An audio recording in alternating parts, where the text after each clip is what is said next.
Let's talk a little bit about strategy as we see Trap opening things up here with the Stargate. I was wondering if he was going to switch things up and maybe kick this best of 7 off with a Twilight Council opening. Those didn't go too well for him in this tournament. I'm kind of happy to see him go Stargate because I genuinely believe that he is the best Oracle player in the world. You rarely see him make a mistake with those. Yeah, and I know we were talking about this before the series started, but those Stargate openings can be really, really important in dealing with one of the things that Serral likes to do recently and actually had done earlier in this tournament, specifically versus Showtime, and going for this kind of like roach swarm host attack where you pull the queens and try and push down the center of the map and just really, really get into your opponent's face between that natural and the third. So having those oracles alive, you're saying, can be really, really impactful, right? Yep, we were talking about it indeed, like while we were offline, but I see too many Protoss players losing one of those oracles, and a bit later they often catch the queens, but they don't only have one oracle or 0 oracles left or not enough energy. Like, man, imagine if those oracles would still be going strong. This is worth mentioning. You don't see this super often. It's oracle into void ray. Now, quite often you see void ray into oracle or even just a double oracle opening, but oracle into void ray. So I guess Trap just wants what? Okay, drops the revelation and just picks off 2 creep tumors. Both of the active creep tumors. I mean, that's a bit new to me, but I guess I don't hate it. And we're going to end up seeing that Trap is the one moving out first. So he's going to send these adepts across the map and probably encounter a fair number of these roaches. There are those drop overlords you were talking about being morphed already, Kev. And we have charge and stuff being started up behind all this. Trap is adding on some gateways, but as soon as he sees how many units Serral has been making, that he's only sitting on 44 workers, Trap should immediately be thinking, oh boy, I either need to find ways to buy time, which this is a great way to do it, and I need to back the heck up with as many units as possible. Yep, I actually kind of like this. Saving a couple of the adepts, but still dealing extra economic damage. This attack is already very committed. I feel like Serral just became way more committed now. There was one Void Ray hunting an Overlord all the way in the top left side of the map. Took it out, and that's kind of cool because that's often an Overlord that Serral uses to drop a couple of Zerglings in the main. But I do feel when you go up against this build, you want to have those Void Rays in the center of the map. They need to buy time. They need to force the Queens to be dropped out of those Dropper Lords.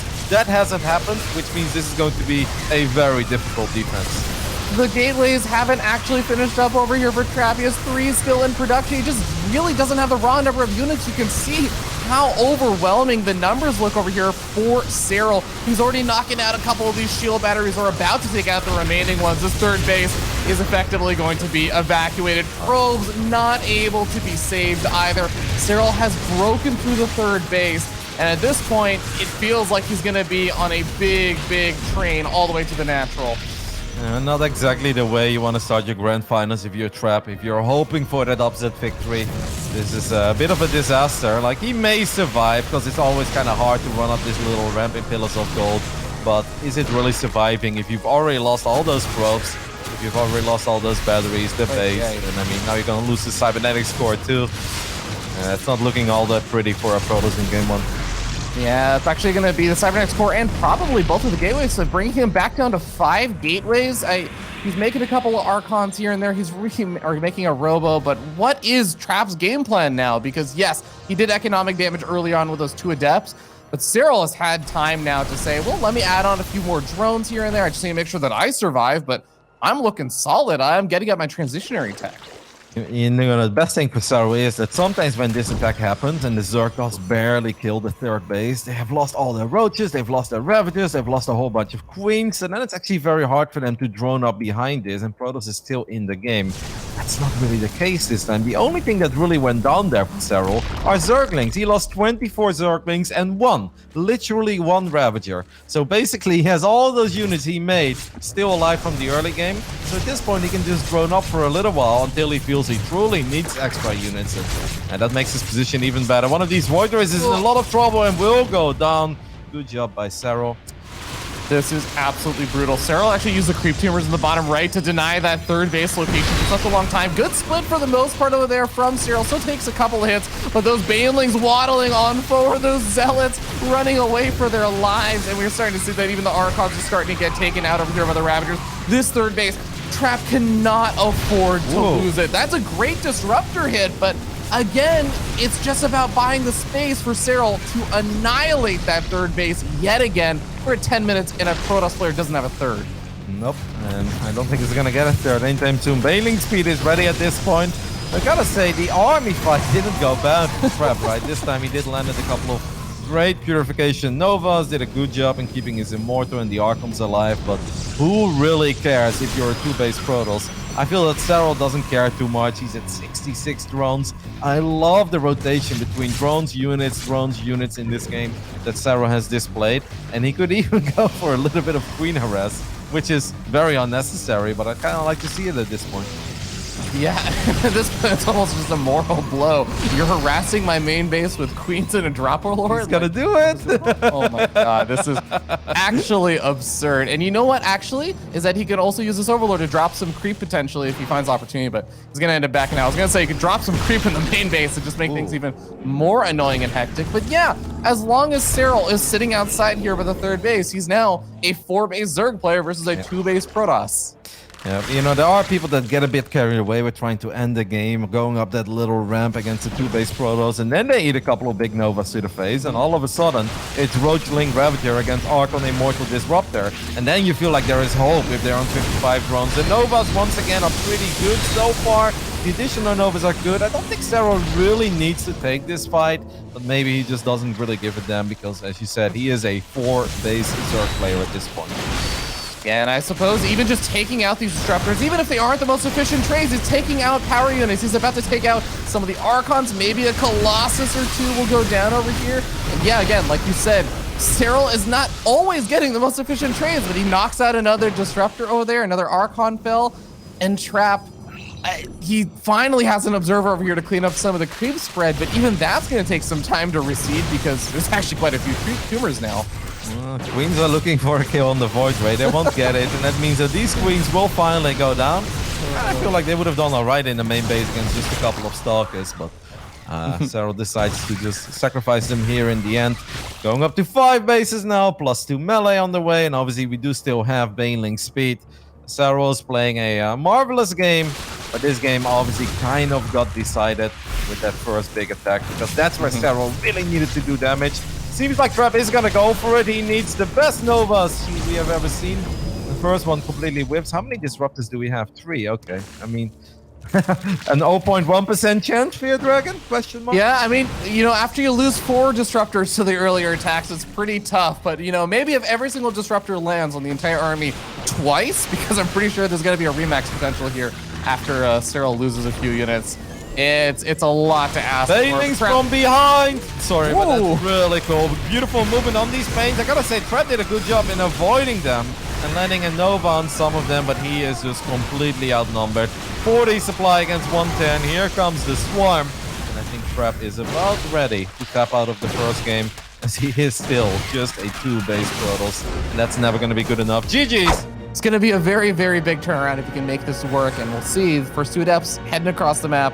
And then Oracle, all right, the first sign of whether or not Trap has rebalanced himself, Kev, is that Oracle. Yeah, we'll keep a close eye on it. And Trap at least feels like he's got a slightly better read on the situation. Let's not forget, in the previous game, it also started off a bit odd. It felt that Trap was misreading it, thought he was getting 12 boot, made a second gateway, then cancelled it, then still expected the follow-up all-in, which I really cannot blame him for, as these adepts have just shaded into the back of the natural. They got 2 drones and a little bit of lost mining time. Yeah, I don't think you're super happy with this as a Protoss, but what do you say? Yeah, I mean, usually you're hoping for at least 3 or 4, but 2 is, I guess it's acceptable losses to some degree. Oracle's gonna move on forward. No drones at the 3rd just yet, although one is about to pop, and the Queens are already in position to start whittling away at the hit points of that Oracle. I don't think it's gonna be able to get a ton done immediately here unless it finds some absolute magic in the main. Yeah, well, it's gonna go back into the natural instead, and here the Spore Crawl is not done yet. We are starting to take real damage. No, no, no! Oh, there's a Queen popping in the 3rd. Oh, this is gonna be a close. Serral wants to get the top. Okay. If that Oracle would have gone down, I would have said, like, all right, congratulations to Serral for just winning the Grand Finals of the Last Chance tournament, because I don't think we turned that one around anymore. We'll talk a little bit about the second Stargate that's going up in the main base of Trap. I do not mind second Stargate against the German taxi build. Now, I don't know if Serral's going to go for that. We'll keep a close eye on what he does. But yeah, once again, the void ray positioning is very, very important. If you face a strategy where Zerg players try to kind of just elevate or taxi a couple of queens to the other side of the map. Don't want to lose it though. Keeps it alive. I think we want to recall that bad boy, or maybe just wait until the shields regenerate. I'm very happy to see that Trap is firing up Storm, because every now and then you'll see them just play kind of Zealot Archon Void Ray, and I think that does alright against small numbers of Hydra Link Bane, but not against a maxed out Zerg with Hydra Link Bane. So I'm happy to see Storm, and I feel like we're finally getting a proper game, Fear Dragon. This is our 5th try, but look at us. Yeah, I mean, you know what? If Trap gets up a 4th base and starts mining from it, I'm gonna call it a success in my mind, in the sense that we finally get some nice little macro play. And look at that, the Oracle having back in. Okay, gets too. Oh, jinxed it. Yeah, obviously it's not as crucial as some of the other Oracle losses, where it's more important to keep it alive, but it still felt a little unnecessary. But at least it was an Oracle that found some success, right? I think it killed 10 drones in total, so you don't hate to see that. Serral, I think he's going to start thinking about being very aggressive here. 85 drones is a beautiful amount to just spam nothing but Link Bane Hydra for quite some time. He's opening up the map a little bit while taking out these rocks, and I'm happy to see that Trap is getting a lot of static defenses. It feels like he knows exactly what's coming. I'd love to see one shield battery in the natural. I know that sounds silly, but I feel like it often happens that eventually, like it's almost a hold, and then all of a sudden the floodgates are open, and you start having to deal with Lings and Banes in a natural and main base. So I feel like one battery wouldn't hurt them. Yeah, it looks like for now he's going to be able to at least just focus in on this 4th base. Nice Storm, stopping up a lot of those Banelings, but a handful of them do manage to make their way almost to the mineral line, get cleaned up before they make too much more happen. And the Banelings on the far back, oh man, they are very softened up. These Storms have been brutal for Serral to deal with. He storms his own Void Rays. That might have been a bit of a mistake, but seems like he has enough to start pushing this back as long as the High Templars stay alive. Well, there's not too many High Templars that are left behind. I'm so confused about those 3 Zealots we have in the bottom side of the map. They've turned around 3 or 4 times chasing a Zergling, and this army of Trap all of a sudden is not that great anymore because he doesn't have any High Templars left. There are 2 of them coming in from the top, and they do have Storm. And as long as we have 1 or 2 Storms, I feel like we're always kind of safe. Wow, look at Trap. He's like, cool. I have weathered the storm, or rather, I have weathered you in the storm. He's getting all the Stargate, 3 extra Stargates, and a fleet beacon. That means we're going up to 5 Stargates fleet beacon. Hello? I mean, that is a large investment, Kev, for someone that is about to still be defending, very much so, their 4th base and trying to stay alive. Let's hope that he has enough to actually hold on over here. That's 1 storm. That's 2 storms. I don't really see much energy left on those Templars. Well, a couple of Banelings going to try to make their way into the mineral line. Zealots have found a lot of success on the right side, taking out one of the bases of Serral, but we still need to work about the Hydra Link Bane army, or worry rather. And there's an overcharge battery though, and as long as there's an overcharge battery, I feel like we're always going to be fine, especially with that final storm. That's beautiful. All right, I mean, if you can survive while building a fleet beacon and all those extra stars, oh my God, this hatchery will fall in the end.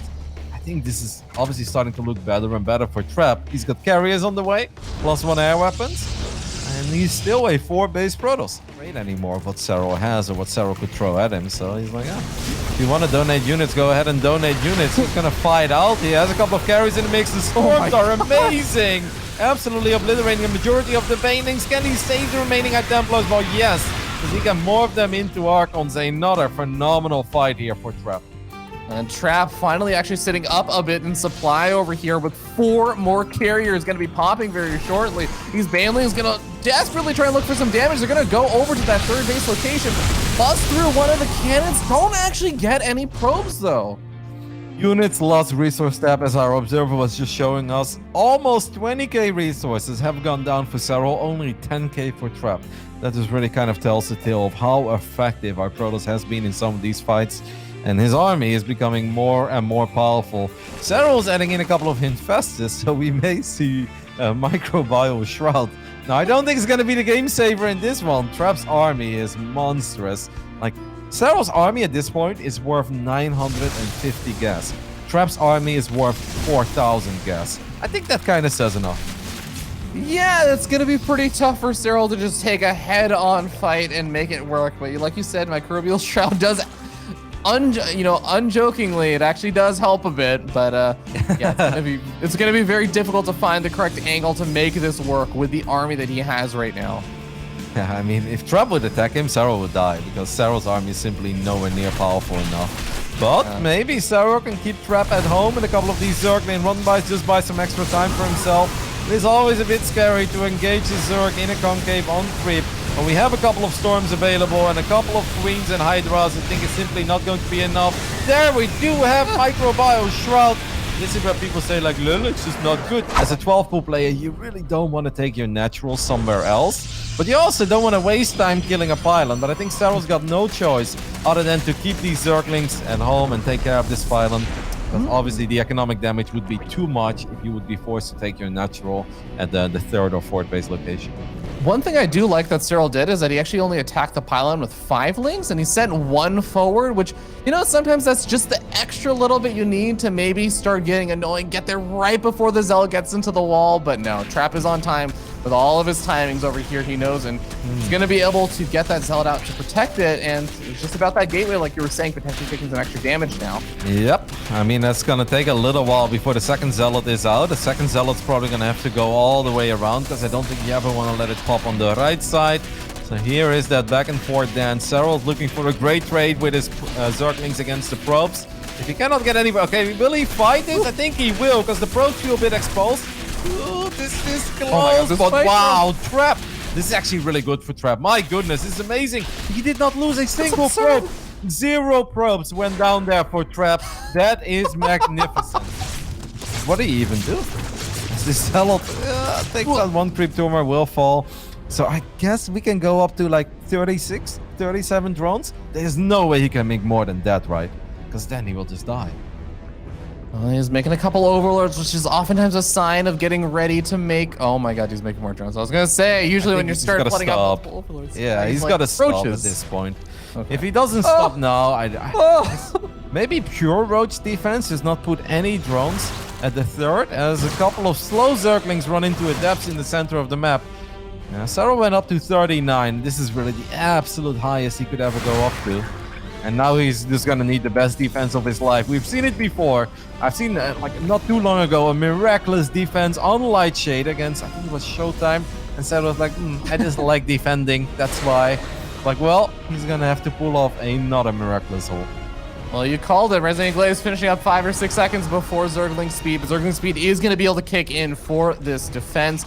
Adepts not finding opportunity to shade into a good angle just quite yet. There's no drones at the third right now, so I mean, even just denying mining time for the drones would normally be able to rally out over there is kind of nice, but Trap is definitely looking for a little bit more over here with so many Adepts warped in. He's gonna be able to find one of the Queens that was full on energy, and the Resident Glaive Adept's gonna force all the Lings away to get to the other Queen. Yep. And Serral's probably very scared here that if he loses the Spore Crawler, this could potentially be a Dark Shrine follow-up, and that would be disastrous. But since Trap is not going for it, I think that will give Serral, kind of the confidence that, like, I guess I don't have to worry about DPs. That is correct. What he does have to worry about, though, is the Disruptor follow-up, and it's very, very hard to avoid those Purification Novas if your Roaches do not have speed. And it's pretty tough as a Zerg player to deal with these kind of Adept plays when you don't really have a whole lot of investments into tech and everything, because you can't really afford investing into all that tech while you're dealing with the Adept, so it delays a lot of that other stuff. The Disruptor is going to be already popping out very shortly. Warp Prism speed also on the way. It's going to make it very, very difficult, but if there's someone I expect that's still going to be able to find a way to try and micro the way through this, it would be Serral. Yep. No, Serral's definitely still in the game. I actually feel that it could have been a lot worse. I think the Adepts could have been... I'm not saying that you want to shade them right on top of the Zerg army, but I think they could have been a bit more annoying. The numbers could have been a bit higher.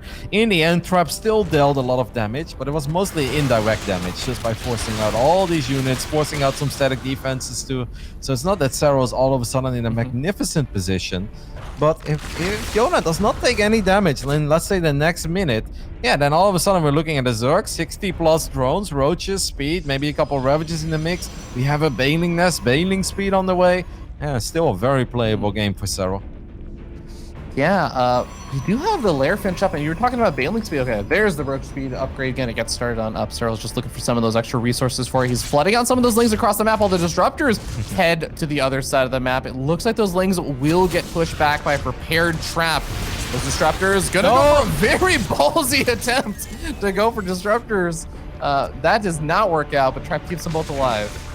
I really feel that Trap is just kind of letting go of a lead that he created for himself. I feel like he stayed on 2 bases for a long time, and then I feel like, well, then you could have maybe been a bit more adventurous with the adepts. Instead, he kind of tacked up to disrupt us. He now has a Colossus, and he's just gonna go for it. He's gonna attack Serral on creep. We do have an observer with the army. That's gonna help, and we've got these 2 disruptors. But if Trap messes up here, if he loses the Colossus, if he loses the disruptor, this could very well be the end of his tournament hopes and dreams. This needs to be a successful attack for Dragon.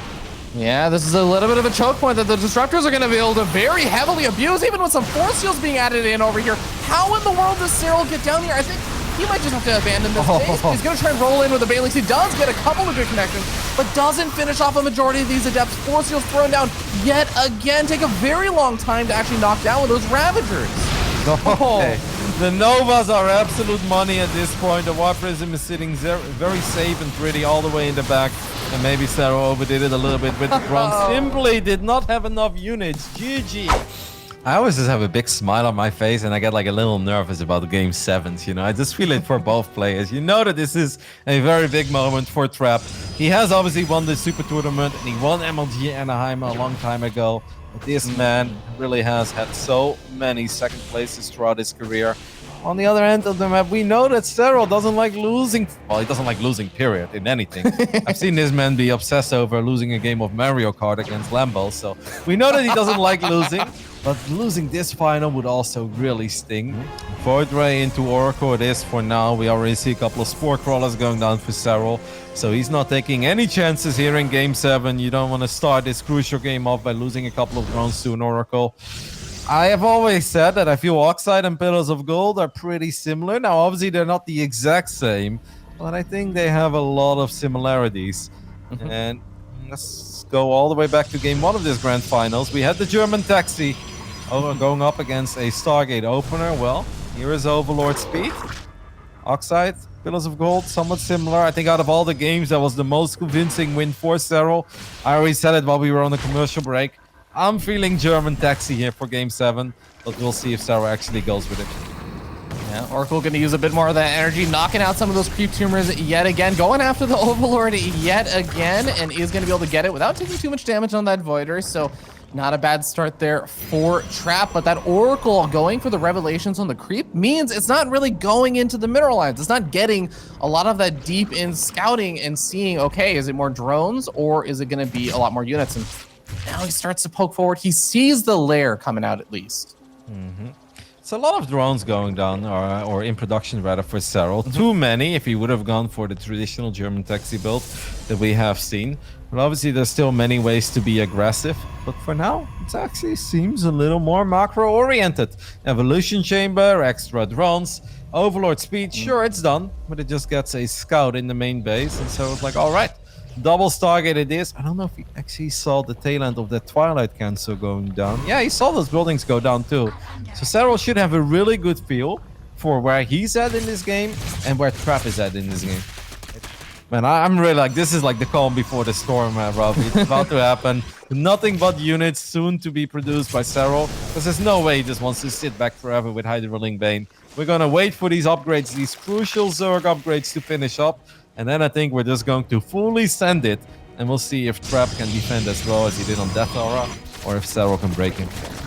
Yeah, that last round of drones finishes up, taking him into the 80s. But it's going to be just a lot of units being made over here. Knocking down the rocks for the fastest reinforcement path possible. Waiting for that muscular augments upgrade to also finish up to allow those Hydras to move across the map quickly. Queen's very, very far forward, especially with that creep. And gonna be able to find the Oracle. Keeps it alive though and gets a good revelation off. Once again, keeping it alive is important. Like, it really does give Trap just a heads up on where those units will be coming from. And now we get a lot of extra static defenses. So if we take a look at Trap's defensive setup what do you think would be the best way for Serral to attack? What if Serral just takes out the rocks and goes for the natural?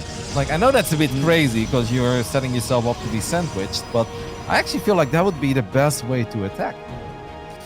I get you. It's kind of scary, right? Because, yeah, like you said, you get sandwiched between the warpins of Zealots over at Trap's third base location, as well as also at the natural and even the fourth base. So, oh, God, it's such a hard call to make. It's so dangerous. But storms coming on out. There's a lot of storms available. Here we go, guys. The grand finals of the first Premier event of 2021, Game 7, and Serral is ready to just fully go for it. But he is about to run into a lot of cannons, void rays, and a crap ton of High Templars with a lot of energy to storm. I want to see him take out those rocks because I don't know going through these choke points. I don't know if that's ever going to work. Yeah, and man, Trap is even feeling pretty confident, just moving very far away from all his cannons because he sees these opportunities to get some more storms down. Right. Finally, Serral getting the big concave over here, connects with a couple of the High Templar, but turns into an Archon at the last second. Void Rays gonna be able to do a lot of damage over here, but they are starting to fall.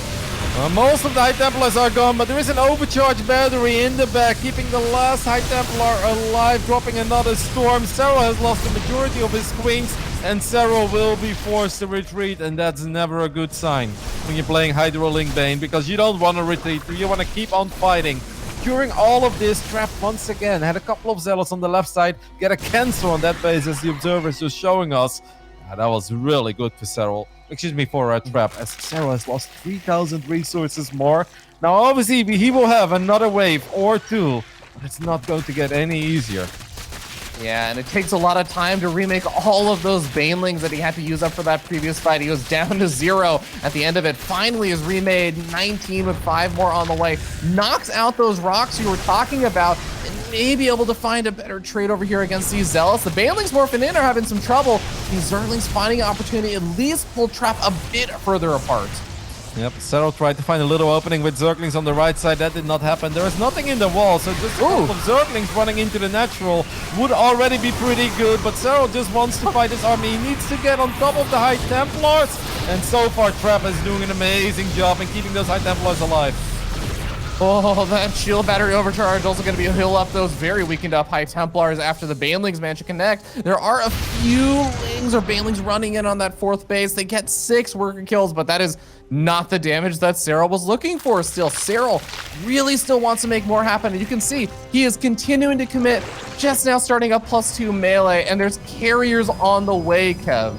I know we kind of jinxed Trap with his Oracle control before, but the fact that this Oracle is still alive and has done as much as it is absolutely worth a shout out. There are the first carriers, indeed.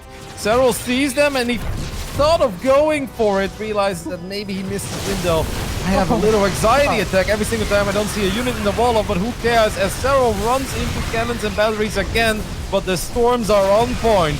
And this game is turning into a disaster. Will Trap finally do it? It seems like he has done it. After 8 times of not getting the W against Serral, he gets it done here. Wins the...